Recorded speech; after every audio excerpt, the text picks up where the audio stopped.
Dans le sud de la Tunisie, au milieu des champs d'oliviers, une vie s'apprête à voir le jour, dans un abri de fortune, au cœur d'un camp de migrants. Ibrahim se charge de l'accouchement. C'est un étudiant en médecine de 25 ans qui vient de Sierra Leone.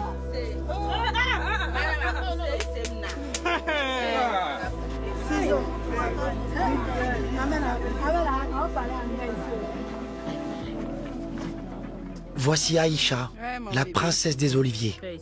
Elle est en parfaite santé. La princesse des zétounes. Bravo. Bravo. Bravo.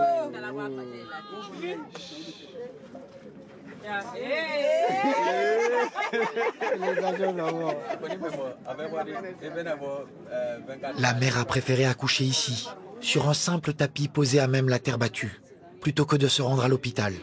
J'ai peur d'accoucher à l'hôpital. Parce qu'il y a les policiers, tu vois, non?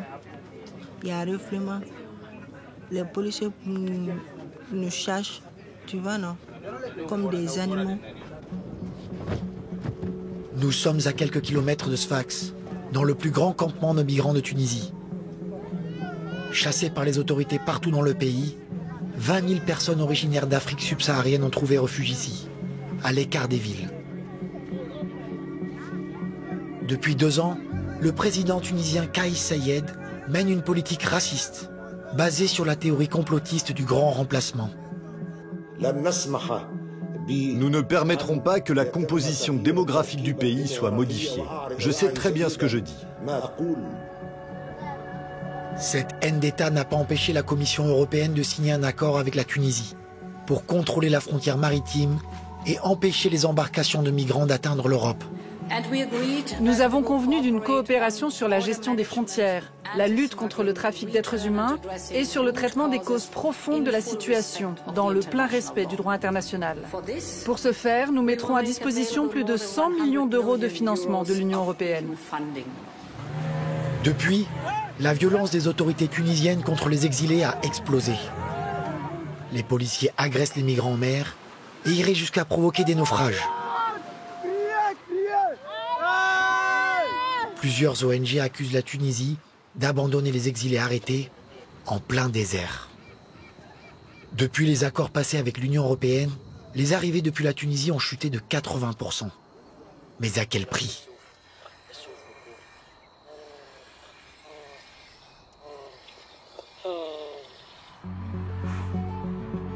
Nous avons décidé de mener l'enquête pendant plusieurs semaines.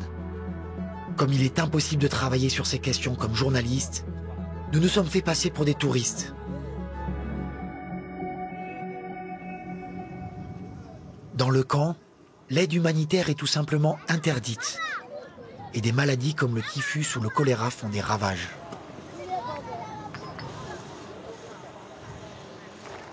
Notre premier contact est Ibrahim, l'étudiant en médecine. Avec quelques compatriotes, il a réussi à construire 2 hôpitaux. Grâce à une cagnotte en ligne, créée par un ancien exilé soudanais, installé aujourd'hui en Italie. Attends. Il est allé faire la manche et il a été pourchassé par la police. Il a couru entre les arbres et il a dû se faire cette blessure en tombant. C'était il y a 2 semaines.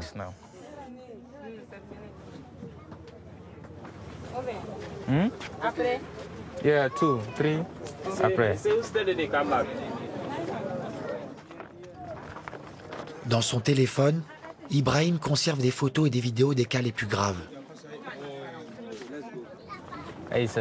Cette femme, la police lui a tiré dessus quand ils sont venus démanteler le camp. J'ai extrait plusieurs balles qu'elle avait dans le corps. Une violence pour rendre intenable la vie des exilés en Tunisie. La traversée de la Méditerranée, c'est le point de départ de notre enquête. Comme tous ici, Ibrahim n'a qu'une idée en tête, fuir. Et qu'une solution, la mer. Ils appellent ça un speedboat, Un Zodiac rafistolé avec des rustines, fournies par des passeurs tunisiens.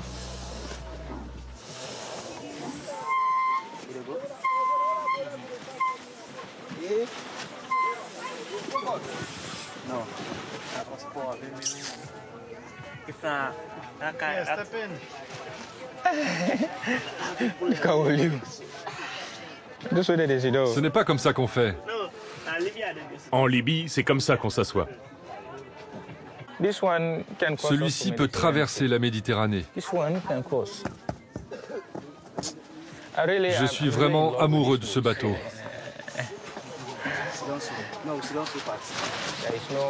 Rien n'est sûr à 100%. Quand tu es un migrant et que tu fais la traversée en bateau, il n'y a aucune sécurité. C'est très risqué.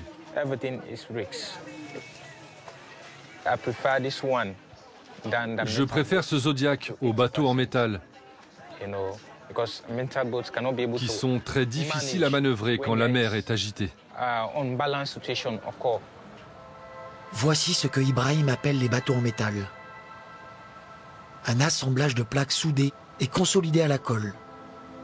Des cercueils flottants. C'est l'option la moins chère et la plus utilisée. 500 € la traversée, contre 1000 € pour un Zodiac. C'est aussi l'option la plus dangereuse. Les naufrages sont innombrables.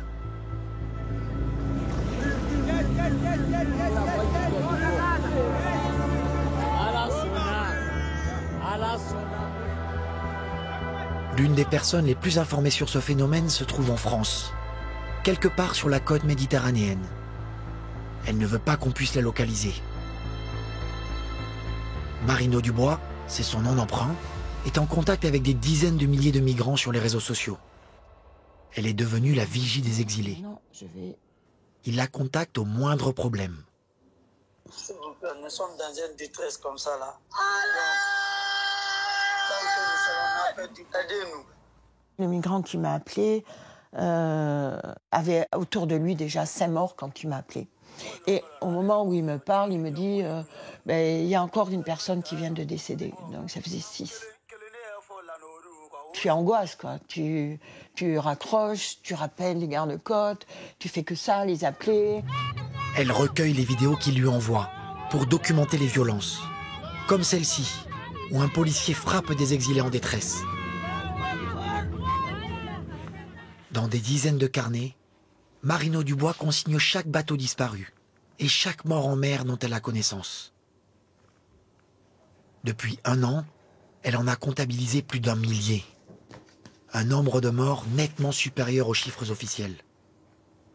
L'activiste accuse les gardes-côtes tunisiens de provoquer délibérément certains naufrages. Il y a les gardes-côtes, ce qu'ils font, c'est que quand ils voient des bateaux de migrants, ils font le tour, un tour autour d'eux, 2 tours.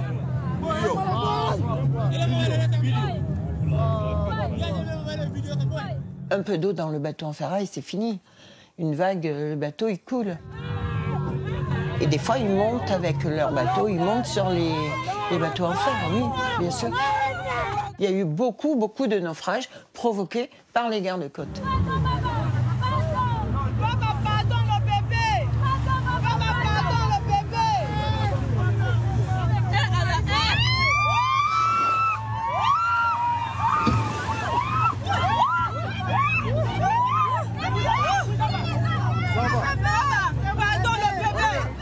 La garde nationale tunisienne, ils ont fait un naufrage.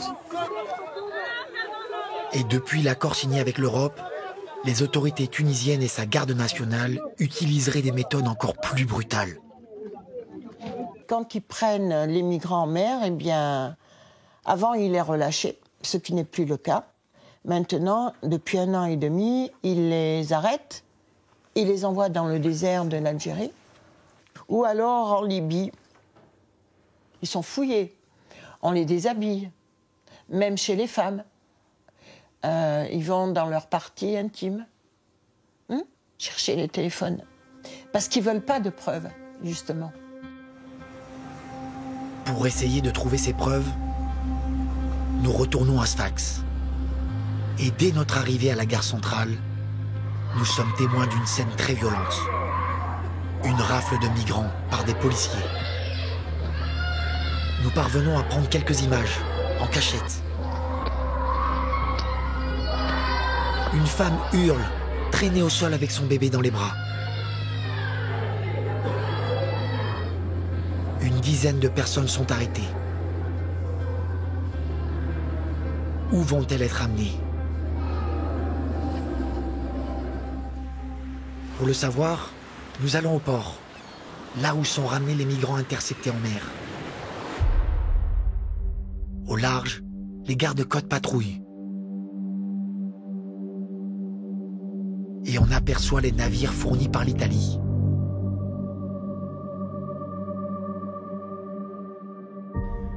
Nous parvenons à entrer dans une zone interdite au public, où de grands bus stationnent. Après plusieurs heures d'attente, nous apercevons des hommes à la peau noire, aux mains attachées dans le dos, semble-t-il. Des policiers les escortent à l'intérieur des bus, où on les fait asseoir à même le sol. L'opération se répète plusieurs fois dans l'après-midi.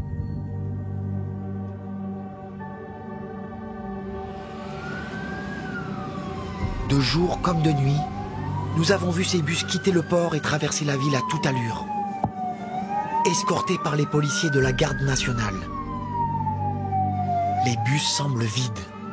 Voilà pourquoi les migrants sont assis par terre, pour que personne ne puisse les apercevoir.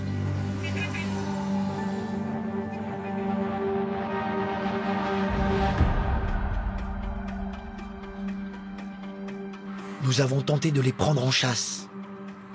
En vain. Grâce à des rapports d'ONG, nous avons pu identifier certaines destinations de ces convois. Elles se trouvent presque toutes situées en zone militaire, à la frontière libyenne et à la frontière algérienne. Nous nous rendons dans la zone la plus accessible, près de Tozeur, à la frontière avec l'Algérie. Dans une oasis, nous rencontrons un ouvrier qui a vu ces bus arriver ici, avec des migrants à leur bord. Il accepte de témoigner, à visage masqué, par peur des autorités. Ici, donner une simple bouteille d'eau à un migrant peut vous conduire en prison. C'est un flux continu, et ça fait longtemps que ça dure. Quand un groupe part, un autre le remplace. C'est comme ça depuis 1 an ou 1 an et demi. Quand quelqu'un arrive après 3 ou 4 jours sans avoir mangé et sans avoir bu, c'est évident qu'on doit l'aider.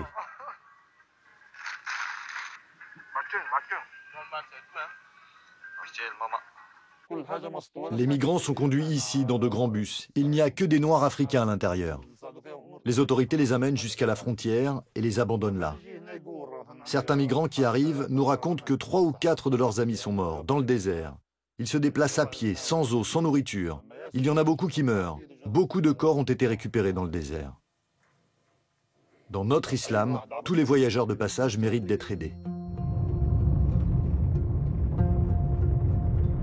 Nous repartons dans le désert.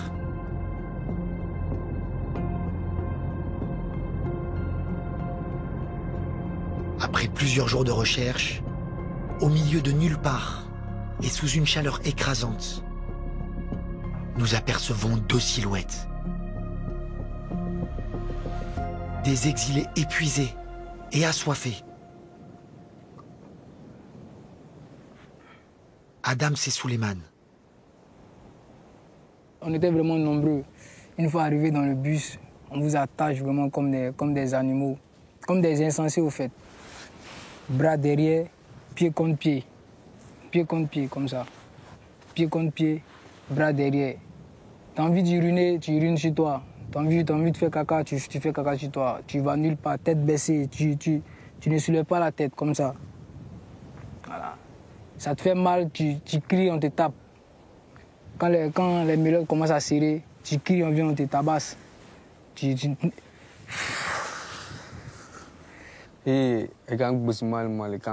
La police l'a battu dans le camion. Vu que même ses épaules, tout là, ça lui fait mal. Voilà, ils ont passé les milotes. Ça a laissé des traces.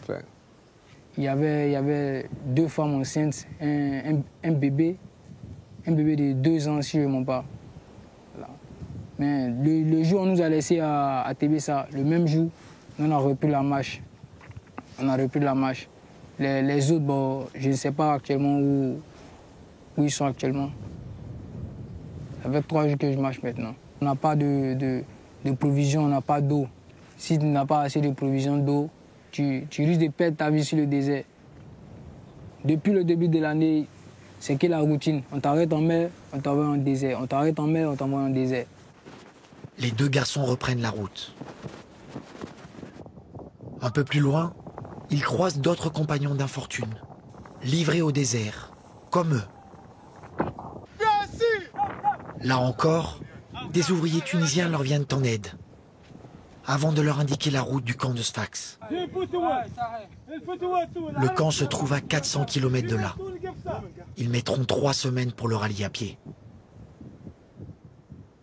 2 jours plus tard, Marino Dubois, l'activiste française, nous transmet un appel de détresse qu'elle a reçu, depuis cette même zone.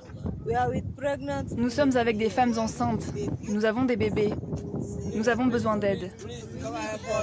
Le téléphone se coupe brutalement. Marino n'aura plus jamais de nouvelles. Selon l'Organisation mondiale contre la torture, plus de 17 000 migrants ont été abandonnés dans le désert en 2024. Nous retournons au camp de Sfax. Notre récit n'étonne pas Ibrahim, l'étudiant en médecine. Quelques jours plus tôt, il a accueilli ce petit garçon, à l'histoire terrifiante. Comment vas-tu, Melvin? Tu parles crio, n'est-ce pas? Parlons crio. Viens. Viens ici.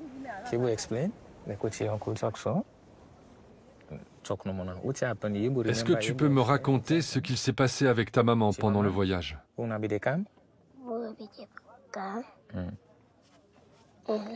On marchait sur la route et ma mère m'a dit qu'elle était fatiguée.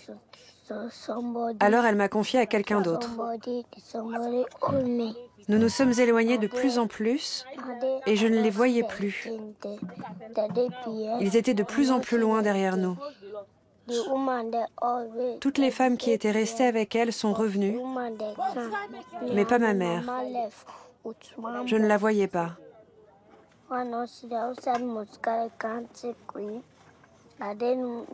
Une voiture est venue nous prendre et le chauffeur est parti chercher ma mère.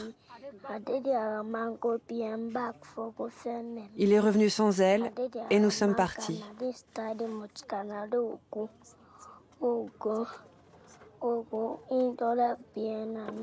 On m'a dit après que ma mère était morte.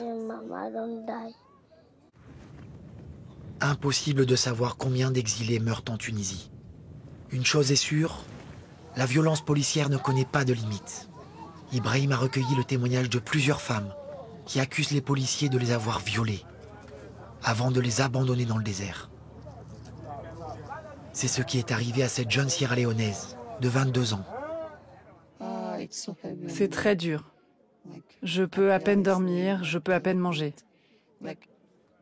Quand je pense à ce qui m'est arrivé et quand je pense à ma copine qui a disparu, c'est très dur. Nous avons été arrêtés en mer. On ne sait pas où ils nous ont emmenés. Ils nous ont attachés et jetés dans une camionnette avant de partir.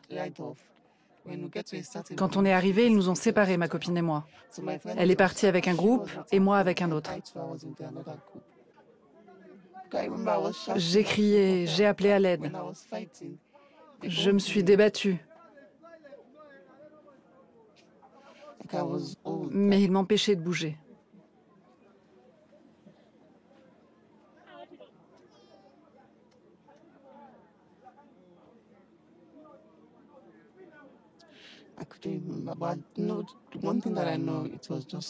La seule chose dont je suis sûre, c'est qu'ils étaient plusieurs.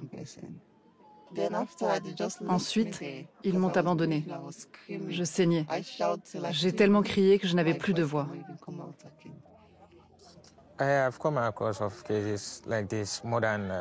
Des femmes qui ont vécu la même chose, j'en ai rencontré 12 ou 15. La plus jeune avait 16 ans.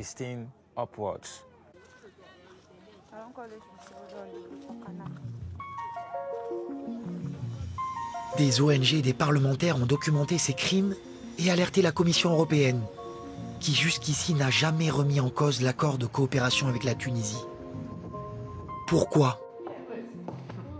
Pour le savoir, nous sommes allés voir la commissaire européenne à la Méditerranée. C'est vrai que nous avons eu des résultats après cette signature. Les arrivées de migrants en Europe et en Italie ont diminué de plus de 50%. Si vous me le permettez, je voudrais vous montrer des images que nous avons tournées clandestinement en Tunisie. Nous avons parlé à ces gens dans le désert. Ce sont des images désastreuses. Nous sommes fermement opposés à ça. C'est exactement ce que nous sommes en train d'essayer de faire. Les aider à contrôler leurs frontières, mais d'une façon normale. Il y a deux problèmes. Des gens meurent dans le désert et d'autres se noient dans la mer. Je suis consciente de la situation, car les ONG nous en parlent aussi. Mais si nous n'étions pas là, qui serait là ? Si ce n'était pas l'Union européenne, qui serait là? La Chine ou la Russie? Donc pour vous, c'est le prix à payer. Ce serait même pire sans nous. Et c'est pour cela que nous voulons mettre de l'ordre. Des personnes sont jetées dans le désert. Pourquoi ne dites-vous pas au président Sayed, soit vous limitez ces violations, soit nous ne vous donnerons plus d'argent? Donnez-moi un peu de temps, et ça sera réglé. Mais les exilés ne disposent pas de ce temps. Adams, l'homme à la casquette, et Suleiman, que nous avions filmé dans le désert, ont de nouveau été arrêtés.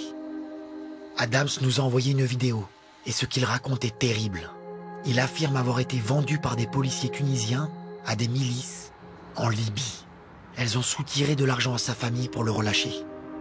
La garde nationale tunisienne nous a arrêtés à Mer, nous ont mis dans un bus, nous ont donné aux Libyens. J'ai attribé.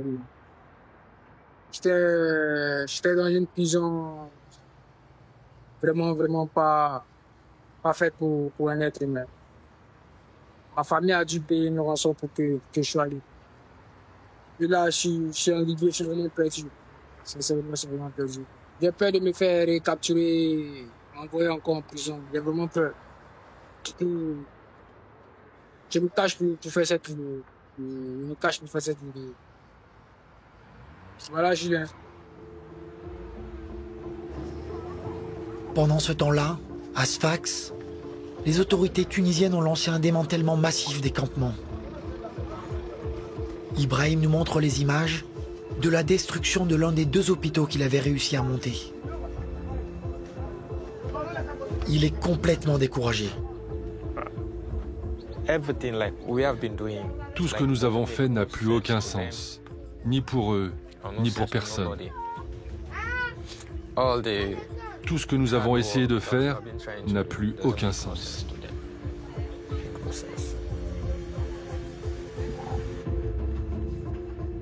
Des hommes, des femmes, des enfants abandonnés en plein désert, des êtres humains vendus à des trafiquants, des viols, des bateaux attaqués en pleine mer.